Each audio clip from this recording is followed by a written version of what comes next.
गौतम बुद्ध की कहानी अच्छाई का फायदा। एक बार की बात है, गौतम बुद्ध अपने शिष्यों के साथ बैठे थे। उसी समय राजा अजातशत्रु वहां पहुंचे और बुद्ध से कहने लगे, हे बुद्ध, जब से मैं आपका शिष्य बना हर कोई मेरा शोषण कर रहा है। आपका शिष्य बनने से पहले सभी लोग मुझसे डरते थे, क्योंकि उस वक्त मैं बहुत कठोर था और मैं किसी को मौत की सजा देने से पहले एक बार भी नहीं सोचता करता।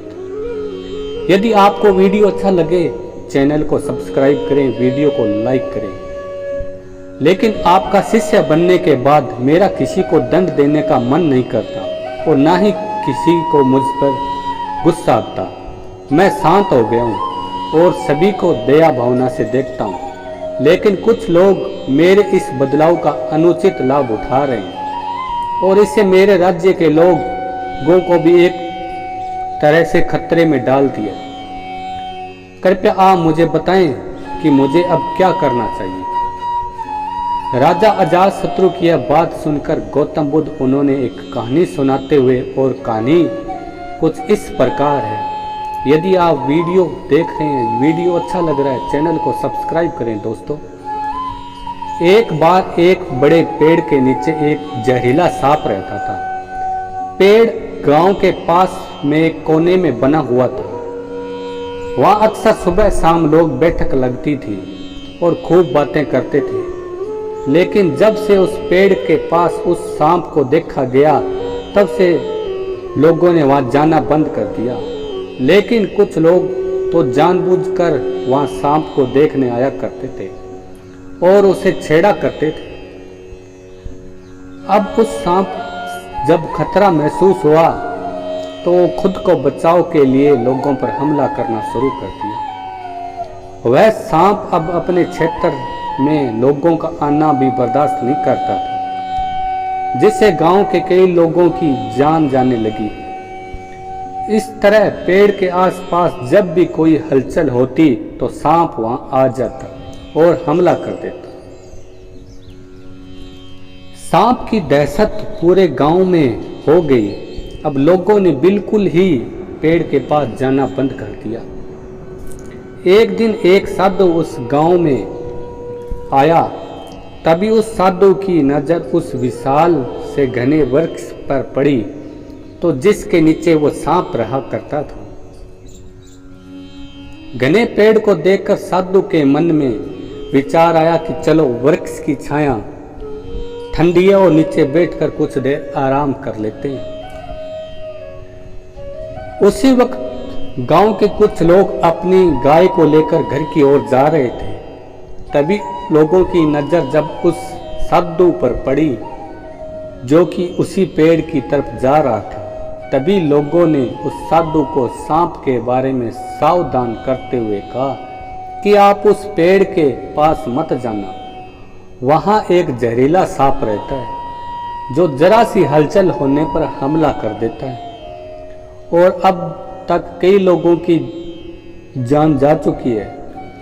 लोगों की यह बात सुनकर साधु मुस्कुराए और उस पेड़ की तरफ चल दिए। जगह को थोड़ा साफ करके जैसे ही साधु ध्यान करने के लिए बैठे, तभी सांप हलचल सुनकर साधु के सामने आ पहुंचा और फुंफकारने लगता है। फुंकार की आवाज सुनकर साधु की आंखें खुलती है। वह सांप को देखने लगता है। वह सांप की आंखों में देखते हुए एक मंत्र बोलते हैं और मुंह से फूंक मारते हैं। तभी चमत्कारी रूप से वो सांप साधु से बात करने लगता है। अब दोनों एक दूसरे की भाषा को समझ सकते हैं। सांप साधु से कहता है, हे मनुष्य, क्या तुम मुझसे नहीं डरते? क्या तुम नहीं जानते यह मेरा क्षेत्र है और यहाँ आने की किसी को हिम्मत नहीं है? साधु ने करुणा से कहा, मैं मित्र, इससे डरने की क्या बात है? मैं किसी चीज से नहीं डरता, क्योंकि जब मैं जीने लोभ में नहीं रखता तो मृत्यु से क्या डर।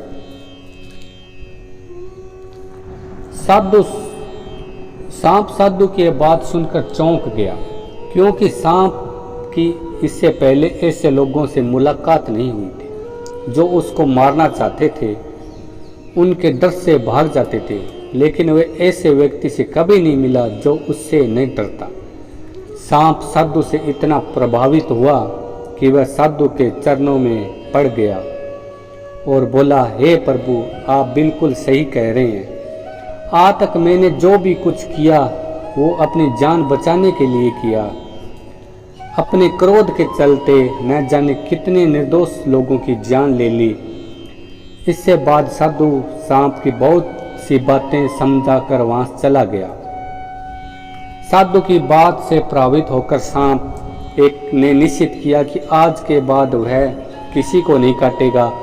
वह अपने क्रोधी स्वभाव को त्याग देता है, दूसरों को काटना बंद कर देता है, लेकिन इसका नतीजा उल्टा निकलता है।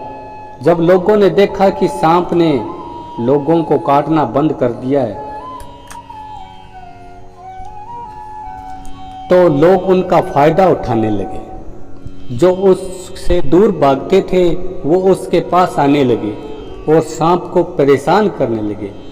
बच्चे उस पर पत्थर फेंक कर मारने लगे, जिससे सांप आए दिन हमेशा परेशान हो गया और घायल रहता था। वह बहुत दुखी था क्योंकि वह अपने जीवन का सबसे कठिन समय बिता रहा था। एक बार वह साधु फिर से उस गांव में आए और वह उसी पेड़ के नीचे बैठ गए। तभी साधु की नज़र उस जब दयनीय हालत में पड़े उस सांप पर पड़ी तो साधु ने उसे सांप से पूछा कि मित्र, तुम्हारी हालत कैसे हो गई है? तुम इतने घायल और इतनी दयनीय स्थिति में कैसे आ गए? तो सांप ने कहा, जब से आपने मुझे अपने हिंसक स्वभाव को छोड़ने के लिए कहा, तब से मैंने निश्चय किया कि अब मैं किसी पर हमला नहीं करूंगा।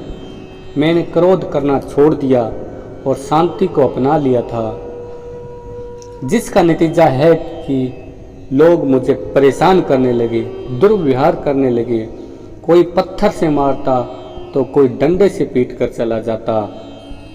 सांप की इस बात सुनकर साधु ने कहा, मित्र, मैंने तुमसे कहा था कि बेवजह दूसरों को मत काटो, लेकिन मैंने तुम्हें तुम्हारी आत्मरक्षा के लिए हमला करने से नहीं रोका था। कहानी सुनाने के बाद बुद्ध ने राजा से कहा, हे राजन, तुमने भी मेरी बात गलत तरीके से अपनाई।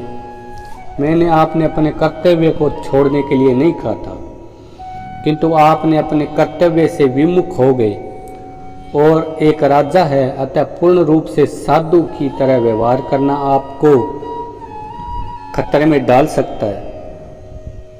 तो मैं सिर्फ अंदर से साधु की तरह रहना है और बाहर राजा की तरह रहना है, ताकि जरूरत पड़ने पर खुद की, प्रजा की, राज्य की तुम रक्षा कर सको।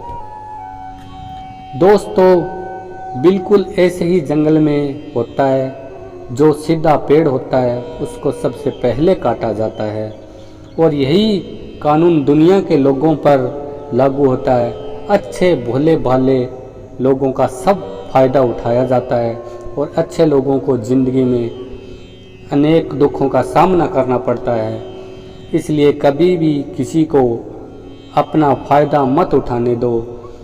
लोगों को उसकी मर्यादा में रहने के लिए खुद को परिस्थिति के अनुसार बदलना सीख जाना चाहिए, अन्यथा आपका हाल उस राजा व सांप की तरह हो जाएगा। यदि आपको वीडियो अच्छा लगे तो दोस्तों चैनल को लाइक करें, सब्सक्राइब करें एंड थैंक्स फॉर वॉचिंग।